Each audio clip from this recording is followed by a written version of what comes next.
গত বছর পূর্বাঞ্চলের দলীপ জয়ের পেছনে বড় ভূমিকা ছিল ঋদ্ধিমান সাহার। ফাইনালে দারুণ ইনিংস খেলেছিলেন তিনি। তবে এবার চ্যাম্পিয়ন্স লিগ টি-20-তে খেলার জন্য দলীপে খেলতে পারেননি ঋদ্ধি।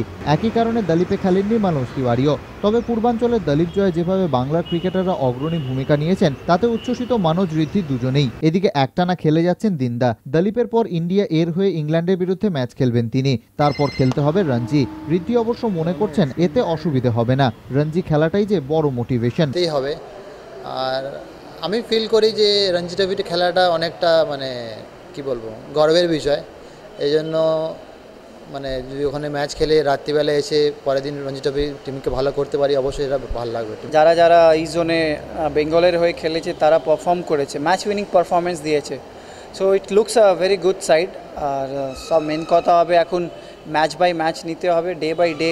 পাশাপাশি চ্যাম্পিয়ন্স লিগ টি-20-তে নিজেদের দলের ব্যর্থতা নিয়ে ঋদ্ধি, মানোজরা বলছেন পরিবেশের সঙ্গে দল মানিয়ে উঠতে পারেনি। ইন্ডিয়াতে আমরা যেরকম অ্যাপ্রোচে খেলি ম্যাচগুলো বা সিচুয়েশন অনুযায়ী রেড করি, ওখানে গিয়ে হয়তো সেম অ্যাপ্রোচটা হয়তো হবে না, কারণ ওখানে ক্লাইমেট বা উইকেট একটু ডিফারেন্ট হয়তো। সেই অনুযায়ী হয়তো আমরা এক্স্যাক্টলি অ্যাডাপ্ট করতে পারিনি, সেজন্য হয়তো একটু অসুবিধা হয়ে গেছে।